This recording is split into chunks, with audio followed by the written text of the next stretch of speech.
Afternoon, there we are. Good afternoon, fellow Rotarians.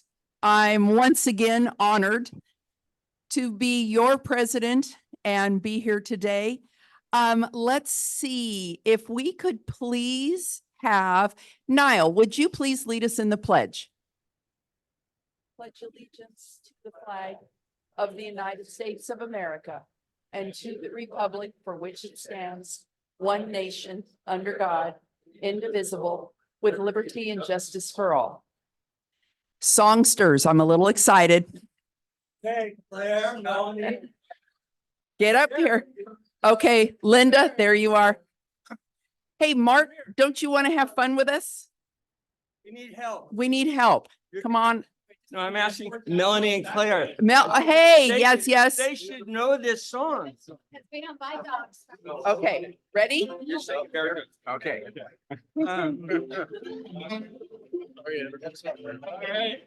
All right, this is our song for today. Our guest speaker is going to talk about doggies not in windows.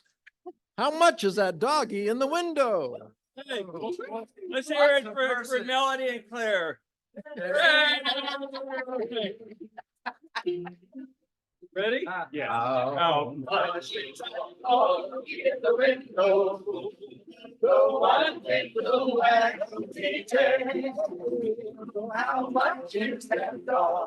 the window? I do hope that dog is for sale. I must take a trip to California and leave my poor sweetheart alone. And every little dog will be lonesome, and every dog will have a good home. Everybody. How much is that dog in the window? The one with the wagging tail. How much is that dog in the window? I know that dog is for sale. I read in the paper there are robbers with flashlights that shine in the dark. My dog needs a dog he's protected and scare them away with one bar.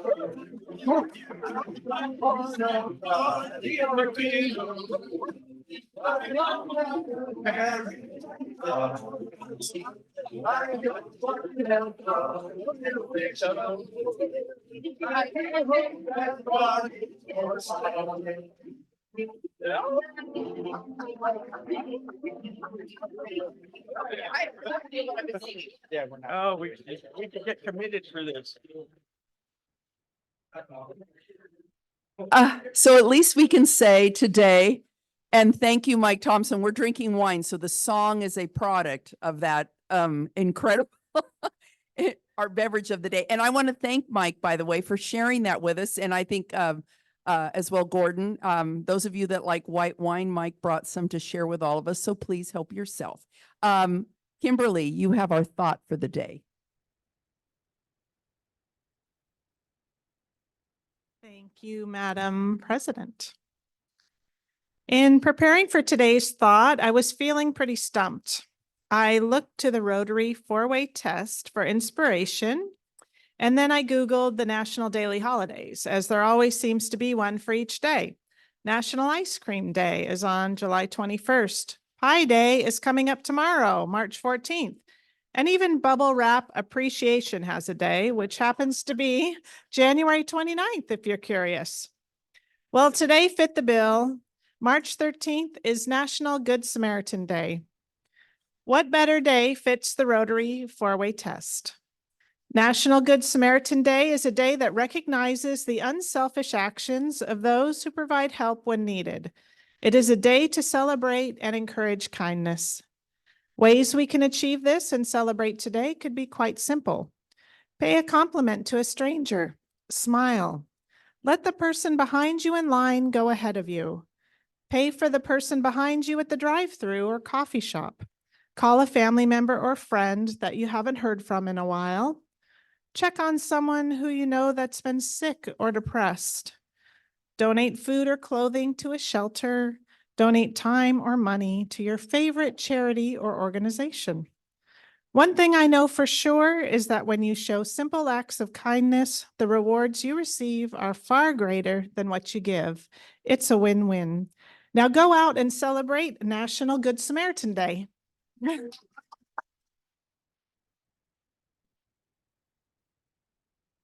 Thank you, Kimberly. I think we're good Samaritans every day. That's the Rotary way. Oh, that's a great tagline, isn't it? I love that. Yes. Okay. Once again, this is not at all possible without the amazing team that I have to help me be successful every week. Today, Spur reporter Joel Swanson, Spur publisher Ted Michaels, and our photographer extraordinaire, Mr. Irv Stowers. Audiovisual and all of his antics, which I look forward to. Dennis O'Brien, I love those photos. And greeter today, Marianne Roja. Marianne.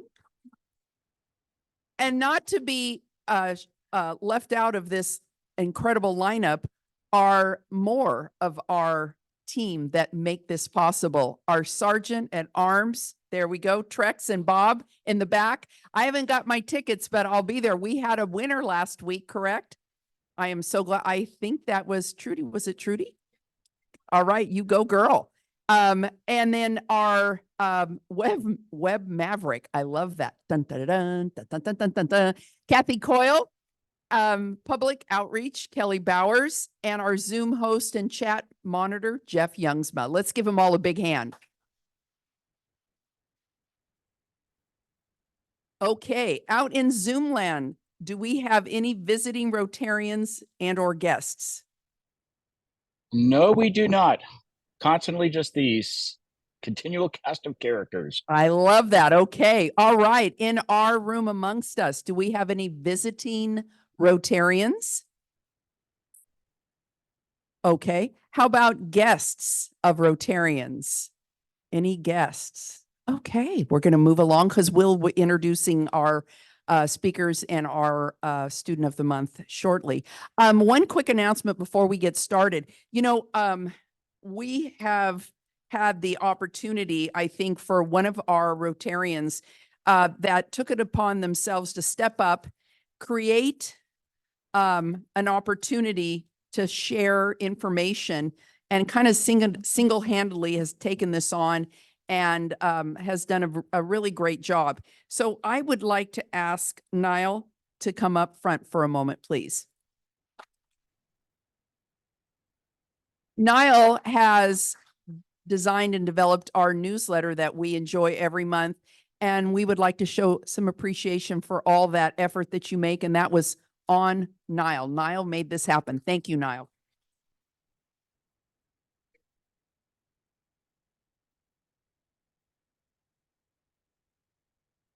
Thank you so much. All right, Niall, thank you. Okay, let's move along. Bob, we need to give Bob that microphone. There we go. And I want to thank our traveling mic holders. Sorry. Okay. Anybody that was at that function in the room next door on Friday night, why don't you at least raise your hand or stand? I'm sorry, Saturday night. Saturday night. So, okay. All right. And of those raising their hands, there's some I really want to thank. We had a really, really successful crab feed. I know Dennis is going through some photos that Irv took, but I really wanted to thank some people individually. We started planning this thing in early November, and we met weekly until actually we met last week, and we're meeting, by the way, tomorrow night at my house at 5:30. Or is it 5? I forget. 5. Okay. And there are 1 or 2 bottles of wine set aside for that meeting.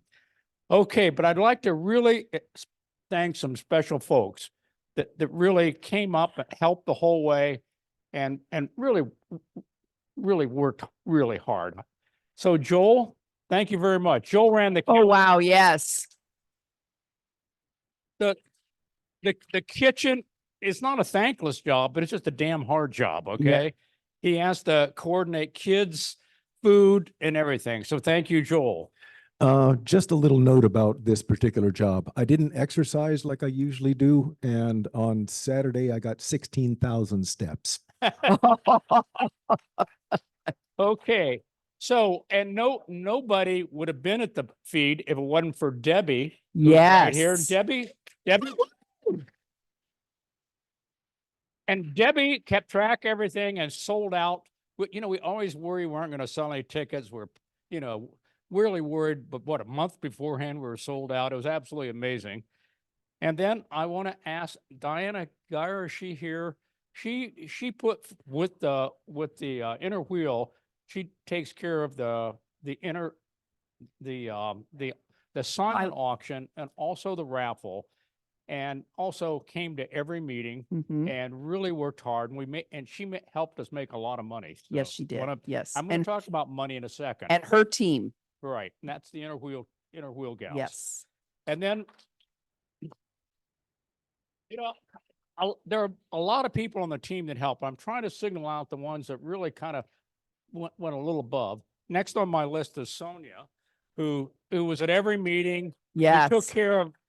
Who took care of the of organizing the check-in and auction items, et cetera, and and did the brochure. Really stood up.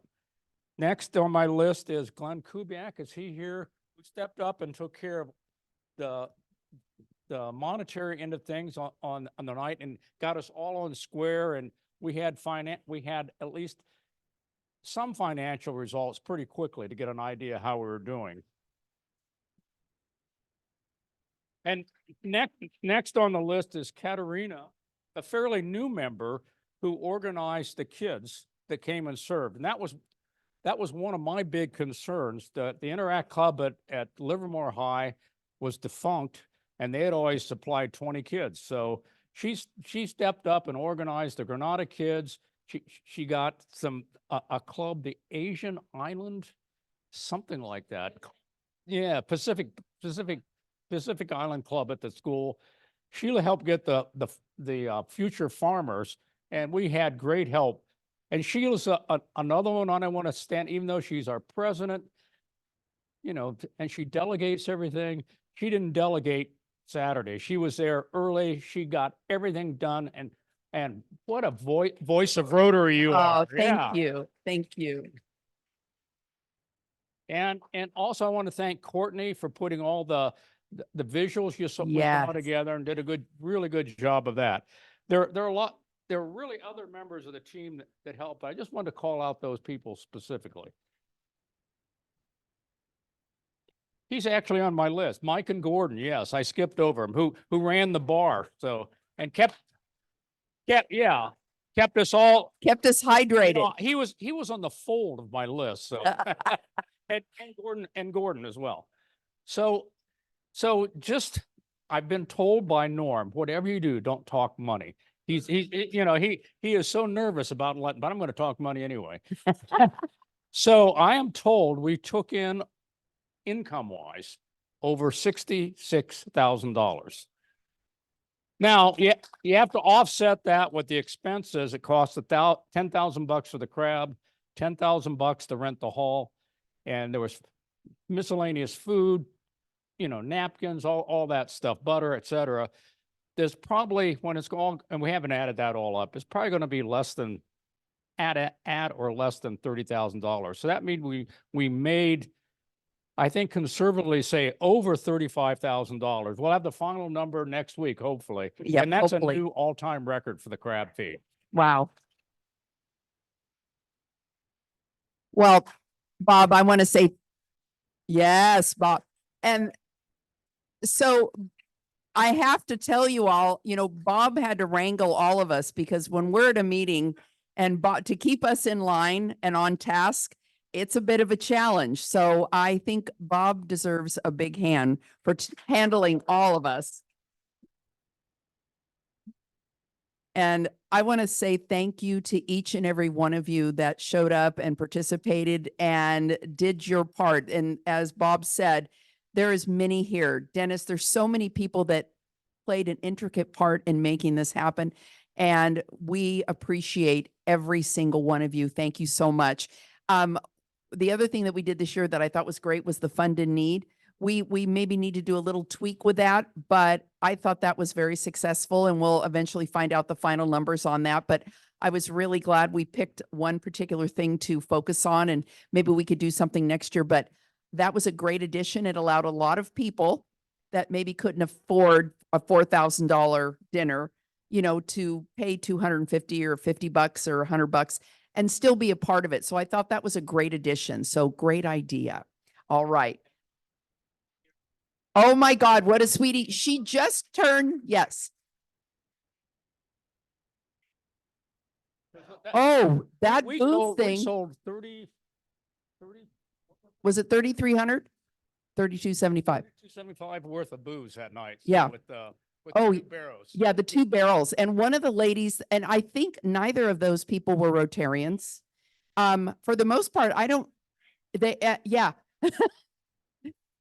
But I wonder, I think a lot of the things that, the live auction, I don't know that actually Rotarians were the bidders. I mean, the purchasers. We'll find that out. So it's always good to bring that fresh blood because you all give so much money every week. Sometimes we need that fresh blood. And our auctioneer, she turned a ripe old 17 this year. So she enjoyed it so much, and her family and my husband and son had such a great time. So thank you for all being so kind and gracious. I really appreciate it. Oh, I didn't get to have any, but I heard it was good. Okay. Up next, Carol with an E. I love that. She needs a microphone, please. We just want to do the microphone so our Zoomers can hear you. Okay, for the International House, we only have housing for 9 students at this point. And I know that Yvonne, pardon? Oh, Yvonne. Okay, so there are 10 for 10, but yeah, oh, you're here today. Very good. Okay, so if anybody else would offer a place for one of the students to stay on Saturday night, that would be really awesome. But at this point, yeah, we only have the 10. But I still have that's all? You don't need any more? Oh. Yes. So we have 10 students. I got the list last night, realized I couldn't tell by the names whether half of them were male or female. And so, but we're done with looking for host families at this point. But there is a clipboard coming around for the potluck. And everybody's invited to the potluck, not just the host families. And I think those of you who came last year had a great time. Didn't you have the meatballs? Their chili. There you go. His chili was to die for. So thank you so much for doing that. And yeah, we're at the point where we have the drivers, we have the host families. Now it's just come have a party. Perfect. Did you get everything you needed that night? Do you need any more goodies? No, I'm putting my list together now. Okay. Let me know. I'll get back to you. We'll hook up. Okay. All right, Sounds good. Thank you. All right. Thank you so much, Carol and Yvonne. Okay. And now we have Student of the Month, Bill Nebo.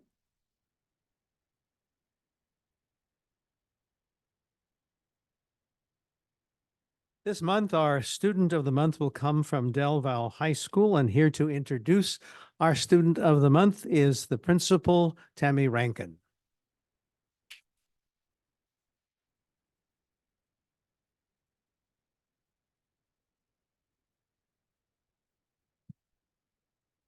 Thank you for giving me the chance to celebrate Alberto Gallardo Hain. He was a senior at Del Val Continuation High School. Teachers describe Alberto as a student that knows what he needs to do, and he does it. They say that he is always on time to class and completes his work to get all of his credits. I just asked him how many credits he needs to graduate, 3. So he's going to be done soon. At the same time, he is polite and always cooperative in the classroom. Alberto is part of our culinary program. Right before I came here, the teacher came and told me that he just got his food handler's card, allowing him to get a job in the food industry. Alberto has made a positive mark on our school, and we're excited to celebrate his hard work.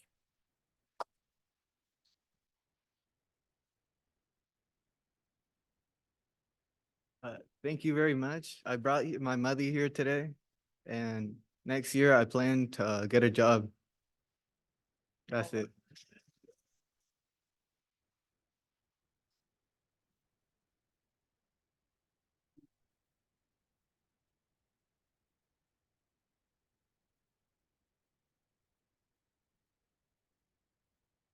Congratulations, Alberto. That's wonderful. Good for you. 3 credits. Wow, that's impressive. Okay, brag time. I'd like to get that microphone over to Linda Tenney. Where is Linda? There she is. 2 things. One is someone was very generous in giving us lemons. I told them 20 pounds and they gave us like 50. And so some are back here. And if you leave and want a lemon or 2, please take them. I don't want to take them home. Second, I want to brag about somebody in this Rotary Club. My yard has not had a really good trimming of its trees for probably almost 40 years.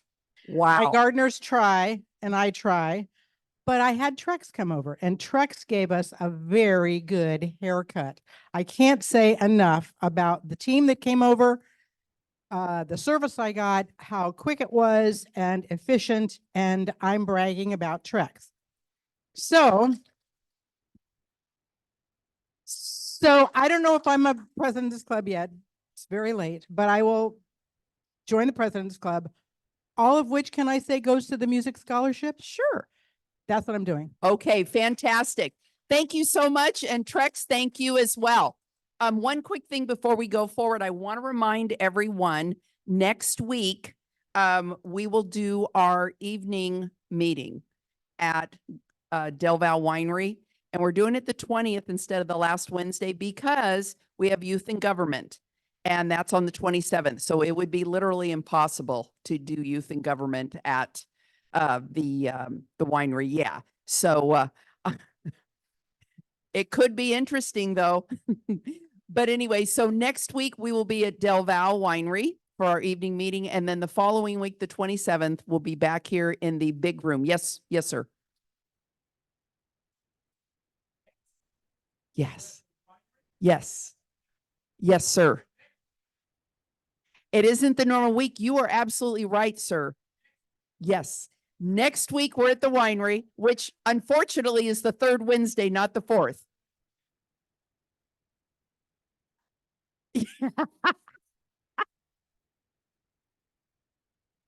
Yes. Yes, sir.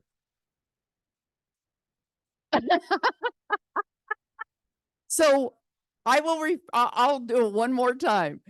Next week, believe it or not, we will be at Del Val Winery on the 20th of March in the evening at 5 o'clock. We will have, that is, you know, I think if I'm not mistaken, it's a Wednesday. We'll have light hors d'oeuvres. You purchase your own wine, any Red Badgers or potential members. Sonia will make sure we have wine for you. And if there's something that we serve you don't care for, or you want more of another item, there'll be menus on the table and you can order.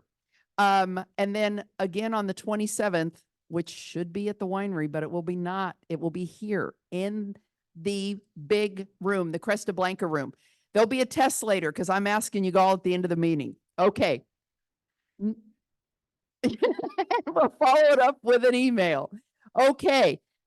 Next week, Brandon Wood, the Cheese Parlor. That is the most delicious little place in town. And they are so gracious and let you try everything. I love them. And yes, exactly. Okay. If I could please invite up Jessica Carroll to introduce our speaker for the day.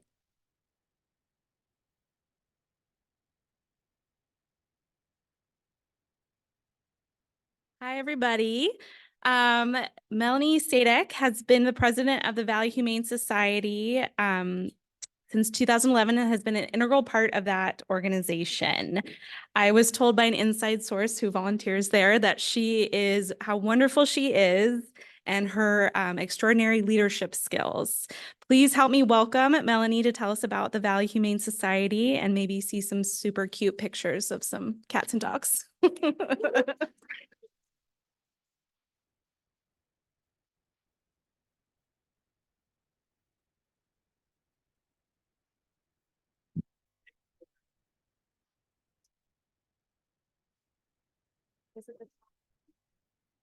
Got it. I could talk. We'll see if Dennis is right. Okay, everyone can hear me. I cannot stand behind a podium. Ugh. So hello, I'm Melanie Sadek. I'm from Valley Humane Society. We are located in Pleasanton, right off of Stanley, and we serve the Tri-Valley area. So Pleasanton is our biggest group of adopters and donors, and Livermore is next. So we do a lot of services and programs in Livermore, actually probably more in Livermore than anywhere else in the Tri-Valley. So it's really great to be here. I think it's the first time in 13 years that I have spoken to this Rotary Club, which is probably not okay.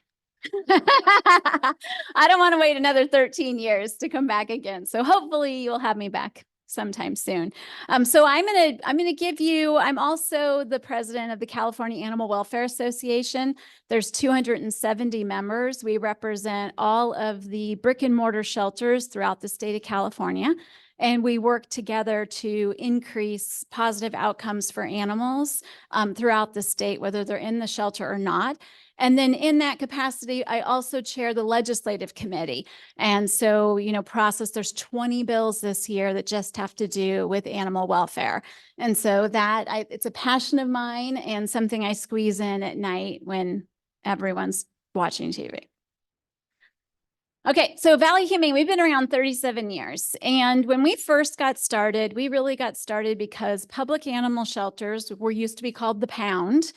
And this is really where you didn't really want your animal to go there. And if you had to give up your pet and you brought him to the shelter, most likely the animal would be euthanized. There wasn't a good collaborative relationship between rescue groups and the shelter. And so Valley Humane started so that we could be a resource. If you couldn't keep your animal anymore, give it to Valley Humane and we'll find it a new home and you can bypass the sheltering system. Today, that is totally different. Today, we are an organization that partners with public shelters. The public sheltering system, so for us in Livermore and Pleasanton, it's the East County Animal Shelter. So we have an animal control officer at the Livermore PD, an animal control officer at the Pleasanton Police Department. If they pick up a stray animal, it goes to the East County Animal Shelter in Dublin. That shelter in Dublin is a government shelter under government regulations throughout the state of California. And so they really can't say no to animals. So if you find a stray, they have to intake it. And so this is where we get into problems when we start to have overcrowding and euthanasia at shelters for space. So Valley Humane, what we do, the way we get our animals is we partner with these government shelters. So once an animal hasn't been reclaimed by their owner, we will do our best to pull the animals out, give them the medical care they need, and then find them a new home. And so people will say, no, kill. We don't use any language like that because calling a shelter a kill shelter is an unfair classification of a shelter that has no options. Whereas Valley Humane, we're private and we get to pick and choose what comes in and we can stop intaking if they're not moving out. So we get the luxury of being labeled a no-kill. So one ends up looking like they're superior to the other, but it's really not an equal system. So we choose to not talk like that. All right, so what do we do today? I'm going to go through all of these programs. We're very active in supporting our homeless dog and cat community. If you go to the shelter in Pleasanton, you'll see we have dogs, cats, kittens, puppies. We have a huge foster network. So if anybody's interested in volunteering, if you'd like to have temporary, you're lonely and you don't want a long-term relationship, little short-term relationship, you could take one of our foster animals in while we try to find it a new home. And so you might have it for anywhere from 2 weeks to 4 weeks. Rarely do we have a situation where an animal's with us like 6 months. That's usually a pretty significant medical case that we're monitoring. We are not affiliated with any national organization. So we're not part of the ASPCA. We're not part of the Humane Society of the United States. All of us are independent. And so when you donate to one of the national groups, you're supporting national initiatives, but that money doesn't go into your local shelters at all. It really stays at the national level. Now, on the legislative side, I get to work with those groups and they do amazing work. So, really supporting them does make a difference. But when you want local support, it's kind of like shop local and your money will stay local. When you donate to Valley Humane, it stays in our community. So when we pull animals, dogs and cats, we actually have a full-time veterinarian on our team. We have 3 registered vet techs. We have 1 vet assistant. We have 2 facilities now. So we have the surgery center in downtown Pleasanton on Spring Street. We've got our main facility in Pleasanton. And so we're able to provide pretty extensive medical care when these animals come in. We give them their age-appropriate vaccinations. We make sure that they're in a good place, and then we find them a new home. And so it's quite the deal. Let me just say, not every animal that goes into a shelter is abandoned and abused. That when you see that messaging, most of that messaging is just to get you to give people money. Sorry, but it is. Most of the animals that are coming into our shelters right now are there because of something that happened to their people. And so animal shelter overcrowding has to do with community issues, not animal issues. And so when we see, we have people who are trying to find housing, it's like 96% of housing options for rentals don't allow you to have your pets. And so people will have to rehome them because there's housing restrictions.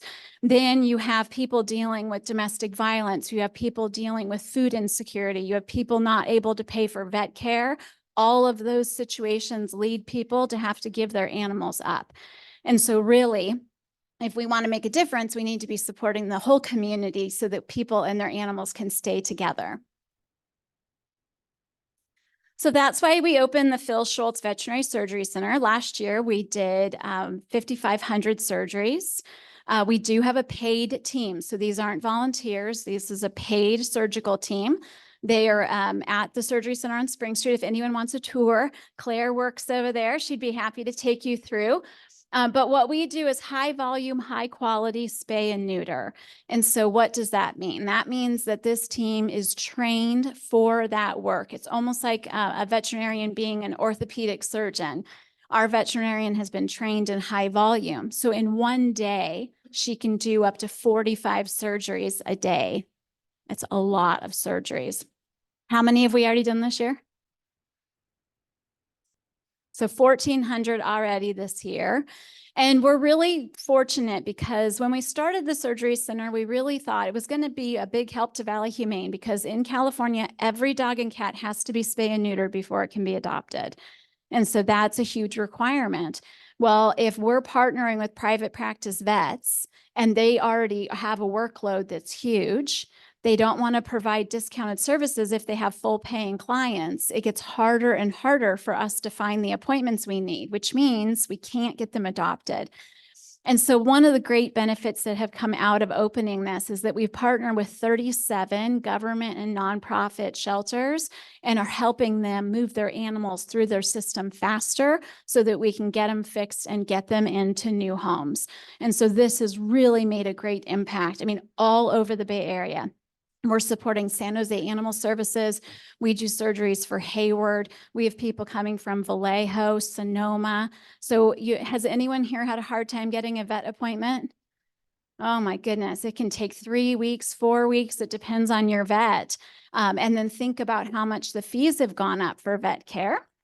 It's so expensive now. We've got private equity firms that have come in that have taken over most of our vet hospitals and have driven the price up quite a bit. And so if you're a nonprofit or a shelter, it's really hard to be able to pay even the discounted fees when you're looking at the volume of animals that we're trying to move through our system. So it's been really, really amazing. We don't provide wellness care. So we're really only a surgery center. So we only do spay and neuters primarily. We can do dentals, which we don't do a lot of. Dentals are a lot of work, believe it or not. They take a long time, hard on the hands. And we have 2 people who can do dentals. And then we don't do any emergency services. So if you have somebody who has an emergency, they cannot come to our facility. We don't have the equipment that we need to be able to handle an emergency situation. So no emergencies and no orthopedic or specialty. So, if you've got a TPL, unfortunately, we can't do that stuff. Not yet. I'm like one of those people that pushes everybody as far as I can possibly push them. So it's like, hey, we're only open 4 days. That leaves 3 more days. Like, we could hire another team. And so, the sky's the limit. We'll see what's next. We also provide humane education. We really believe that when you teach young people how to care for animals, that you actually create really compassionate adults. And not every child has the opportunity to engage with animals. And so we've really kind of reduced our programs after COVID, but we do scouting programs and kindness camps and really work with our youth to try to help them understand the really kindness to animals is important. And this is a kind of an unusual thing to share, but the FBI has recently started tracking animal abuse cases because animal abuse is usually the first sign of somebody who's going to do something bad to people. And so there's a link between it. And so they're tracking it now just so that they can see. So especially if you see a child hurting an animal, the chances that they might end up growing up, and I mean hurting an animal, like not unintentionally poking them in the eye. So we also care a lot about keeping animals out of shelters and keeping them in their homes with people who love them, or really just keeping them with the people who love them. And so we have an Animals program. This program, we partner with nonprofits that are working to support people in our community that are dealing with food insecurity. So last year, we distributed over 200,000 animal meals through this program. And this year, we're working on a partnership with Open Heart Kitchen, and we might be supporting that sanctuary soon that just opened up. Is it Sanctuary in the Villages? Okay.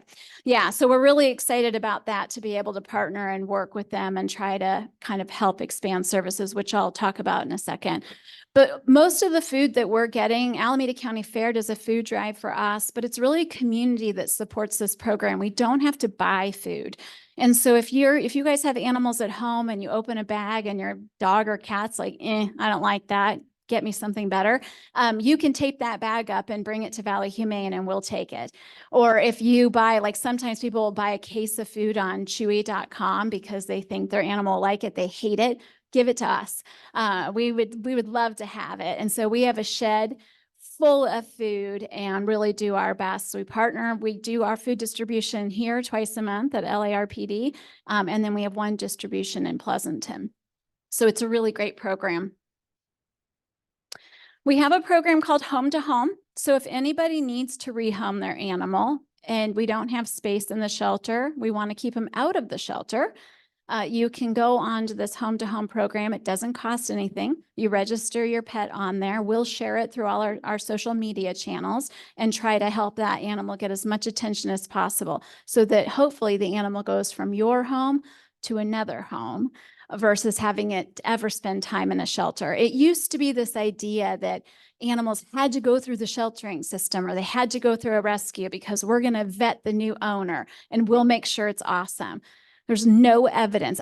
All the kind of reports and evaluations have proven that so many of the barriers that we put in place for people to acquire a new pet are completely just not successful. Home visits. No, if you try to get an animal and they want to go look at your house, don't take that animal. That is not normal. Looking at what kind of food are you going to feed? We want to talk to your property owner, your property manager. All those things are barriers to adoption and proven to not be successful in finding a new home. And so with this program, literally the owner works with the potential new owner. And I can say for me, if I was going to give up one of my animals, I would be very careful about who got my animal next, way more than a shelter or a rescue would be. We also have a program called Canine Comfort Pet Assisted Therapy, which I know I probably shouldn't have favorites, but I love this program. I love this program. My background is health and human services, and this program just touches my heart because it really utilizes animals to impact people. And so this is really a mental health program. We have a Pause to Read program where young children, it started at the library. Valley Humane and the Pleasanton Library were the first program in the state of California to do it. And what we do is we have, you walk into the Pleasanton Library in the back room and you can see, we do it in Livermore too, all these mats with the dogs and their handlers all out. And then the children come in and they sit down with the dogs and they open a book and they read to the dog. Now, why is that important? Well, right now, there's all these kind of checklists that young people have to meet to be able to move on. You have to be able to read at this level. You have to be able to do it this level. And it's intense. Like, let me tell you, I have 3 boys. I was not prepared for the pressure of entering kindergarten. Oh my gosh. Like, you know, if your child doesn't know all their ABCs by January, we're going to have to hold them back. And it's like, oh. And so these children internalize these struggles and it takes the fun of reading away from them. And so when we can put that child in front of a dog while they're reading, it breaks those barriers down, that no one's checking their reading skills. No one's doing anything. They just get to enjoy the dog. We actually have one of our dogs, big floppy ears. And I guess he sat up and was looking over here and the child looks at the handler and is like, I don't think Ketchum is listening to me. And so the lady she goes, no, that's why he has these big giant ears. So he can hear you. And so this program is volunteers who have really well-trained dogs. We have 100 teams. They go through a process to get certified with us. The owner has to go through a background check. They have to come in and do a whole kind of course to make sure that we see the dog can do all the things they need to do. They need to do a down stay. They can't eat food off the ground. They can't jump on you or bark. And because of these standards we've put in place, we are able to go to amazing locations. Lucille Packard Children's Hospital, Kaiser. We're working with Stanford Tri-Valley right now. We're the exclusive partner for Veterans Affairs. And so these animals go into places and really provide mental health support. We're on every school campus in the Tri-Valley area. And that reading program I was just telling you about used to just be at the library. But mostly children that go to the library have resources. And so we started working with the elementary schools to just say, hey, you know, this is a really beneficial reading program. Do you want it on your campus? And so now what we do is we partner with the schools and teachers that have children that really need help, get it assigned to them so that they can read. And they get a bookmark with a little picture of the dog and the dog's name. And then every time they come, they can read to a new dog. So I'll just tell you one quick story about Pause to Read. The Pleasanton Library was just getting redone, and they asked if they could do it in our community room. Sure, no problem. So they come in, and normally parents cannot go in the room. Because as much as we love our children, sometimes we're the ones that cause the stress. So we try to kind of keep them out of the mix. But in this situation, we have a bunch of windows. They would watch anyway. So we let the parents come in. And one of our handlers is sitting with his lab. And this little boy sits down. Everything's normal. And the boy, he opens the book and he starts reading. That's exactly what's supposed to happen.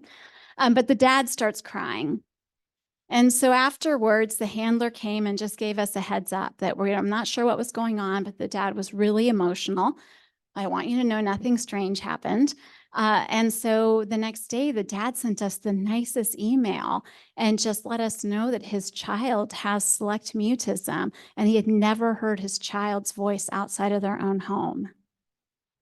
So sweet. We also got a letter from a young woman at Foothill High School who's had some really significant mental health issues and had tried to commit suicide. And she was going through this really special, very kind of confidential counseling session, group counseling on the campus. And one of our teams was allowed to go in, and the dog just walked around to each of them. And she had never spoken a word the whole time she was in there, except when the dog entered, then she started petting him and she started talking.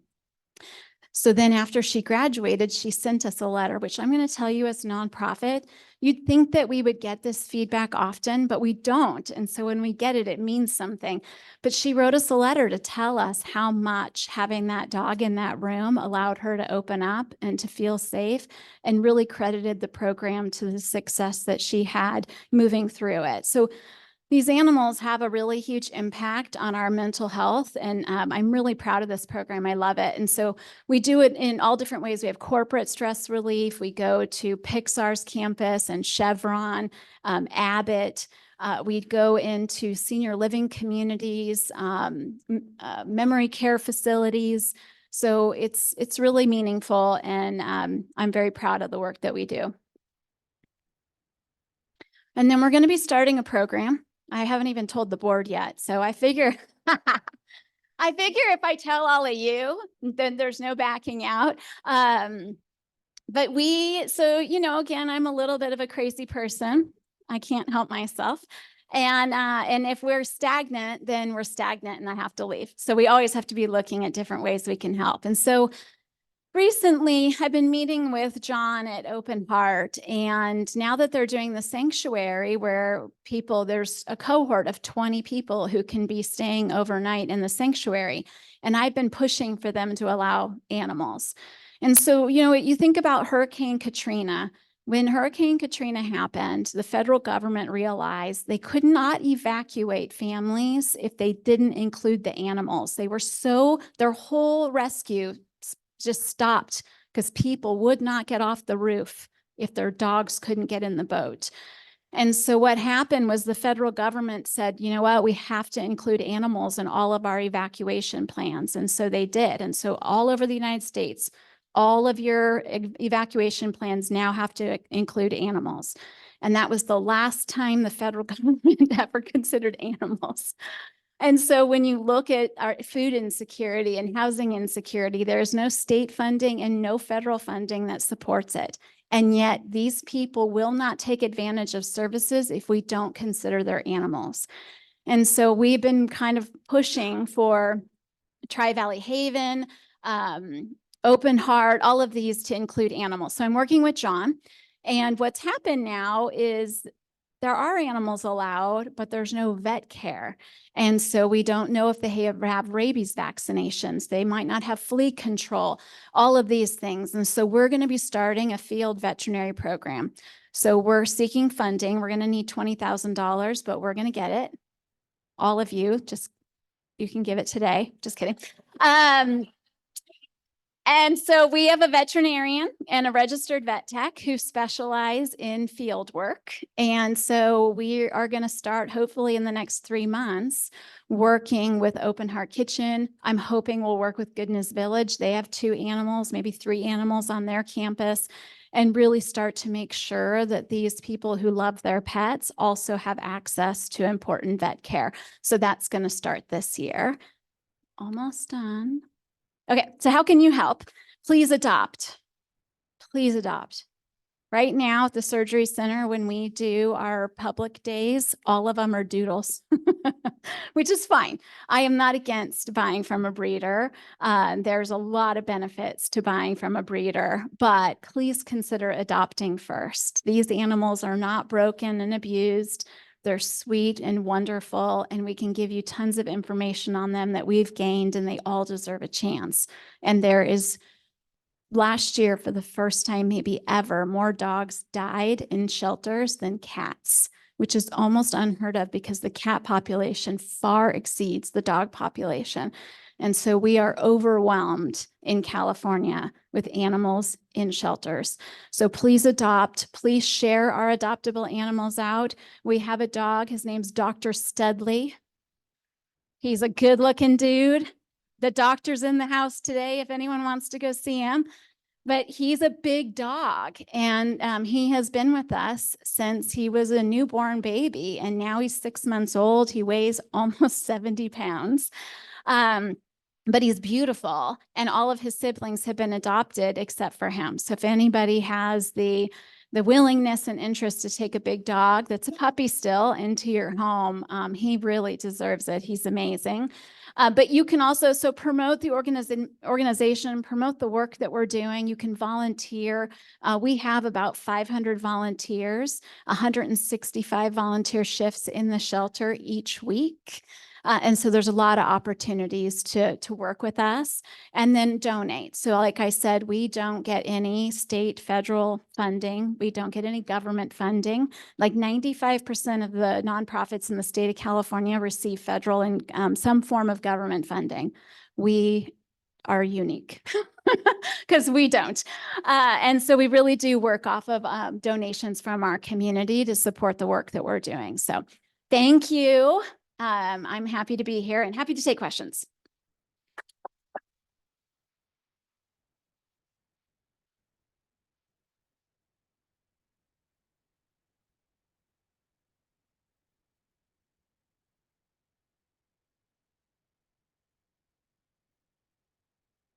Thank you very much. I heard some things I wasn't expecting to hear, so it's interesting. Our club is in very good financial health. I'd like to suggest our board consider giving you a healthy donation at their next meeting. Thank you. Thank you. Thank you. Thank you, Mike. I have a hello, there you are. Okay. Oh, look how cute. The spay and neuter clinic. I have rescue animals. I've got a little dog that she's going to be 13, and I found her alongside the road when she was like 6 months old. So I already have 6 dogs. So anyway, needless to say, I guess I'm a glutton. Yeah, 30 peacocks. Yeah, I mean, but anyway, the spay and neuter clinic that you have, it like when you adopted this little puppy from off the side of the road. Could I come in there to have my animal spayed and neutered, and it's at a reduced price, or is there? Okay. And the reason why I'm asking is that I know a lot of people, I live on a ranch, that people dump dogs and sometimes you end up adopting them, just off the side of the road, and you want to do the right thing. But I know for a lot of people, it's very expensive to go in and have your animal fixed. Do you make appointments? How do you go about doing it, or getting a hold of you to schedule something like that? So just go to valleyhumane.org. You can schedule everything online. We support nonprofits and public shelters, but we also do public surgeries. And the public surgeries are at a reduced rate. So when you go in right now, when I say that the cost of vet care has gone through the roof, I am not exaggerating. So when I've been at Valley Humane for 13 years, probably 6 years ago, a female, like a spay on a 50-pound dog, was about $500. That would be what you expect. Now it's at least $1,200, if not $1,500. And so when you look at what's in our public shelters right now, it's puppies galore. They're animals procreating like crazy. And so then they're being dropped off at the shelter. They're not purebreds. So sometimes people blame it all on breeders. It's not breeders that are producing and then dumping. These are mixed breed animals that were unintended babies because people cannot find or cannot afford spay and neuter. And then it's even harder to find the vets that can do it. So we are, from the California animal welfare side of it, like, we're working to try to address this. How do we get more vet services into our state? How do we do all these things? The California Veterinary Medical Association introduced a bill this year that would get both our our training schools, so UC Davis and Western, to offer high volume, high quality spay and neuter training, which would be great. And so, yes, we want to be a resource to our community. And so you can go online, you can schedule it. I think our 50-pound female spay, do you know? I think it's closer to $300 to $350. There are parameters though. So like senior dogs, anything we think might be considered high risk, we're not going to do. And so if you have like a pug or a Frenchie with a smushed up face, they need much more care than we're going to be able. And it's not that we can't provide it. We just can't provide it at the tempo that we work in. And so those get deferred. And they need, like, senior dogs need blood work done. We want to make sure that an animal in our care is going to be successful. And so we do avoid risk. Gotcha. And then just a last question. You, and I'm sure there's a reason for this, and it probably gives you flexibility that you otherwise couldn't have. You don't accept funding from state and federal. Does that kind of provide the ability for you to kind of do your own thing or do things in a way that you have tighter control? So it's not even an option for us. They don't provide any option for us to get funding. And so everyone should know too, at the state level, all of your shelters, East County Animal Shelter, LA City Shelter, LA County, Oakland Animal Services, Stockton, all of these shelters get zero money from the state of California. They are all funded through local dollars. So then what happens is your most under-resourced shelters are usually the ones that have the highest euthanasia, because they have community members who cannot afford or deal with their animals, and they're all being taken to shelters that are underfunded and undersupported. So the state of California will not put any money into shelters. Now, Governor Newsom just gave UC Davis $50 million. So that the will of the state is that no adoptable animal would ever be euthanized. So he wants UC Davis to help use that money to produce programs in some of these shelters, but it's only $10 million a year in one of the largest states in the country. And we have we're either number one or number two for euthanasia. And so you can't even touch the problem with the funding that's being put out there. And so it's one of the frustrating things about working on legislation, because all the representatives want to introduce bills that are going to change something, and yet none of them have fiscal resources involved. They just want the local government to figure it out. So it's a giant problem, but I'm going to fight it. Yes.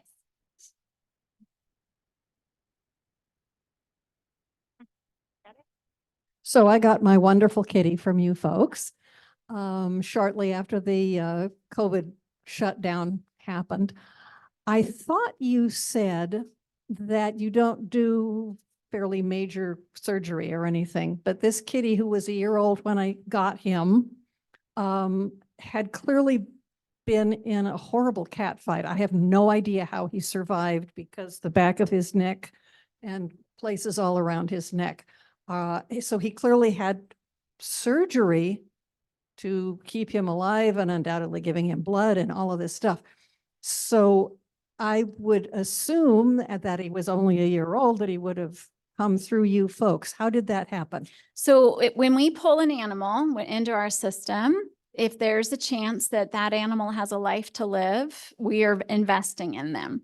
And so if we can't do the services, we work with outside vets. So like there's a veterinarian, Dr. Selmeyer, who used to be local and now he's in Lafayette, Pacific Veterinary Hospital. He's an orthopedic surgeon. He works with us. So if we have an animal that comes in, they have a broken leg, they've got an orthopedic situation. So we've paid up to $15,000 to help a single animal. Now we fundraised for that. So we didn't, we made sure we covered the costs, but if a dog or a cat has a life to live, we're investing in that animal. What we don't have is on the surgery center side for the public.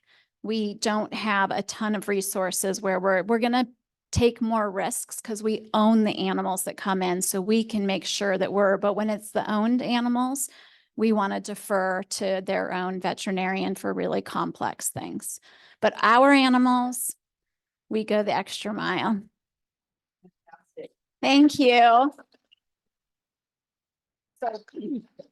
I want to thank you so much. And we are so blessed here. We have an amazing member, Jessica Carroll, JMC Cellars, donates wonderful bottles of wine to thank our amazing speakers. Thank you so much.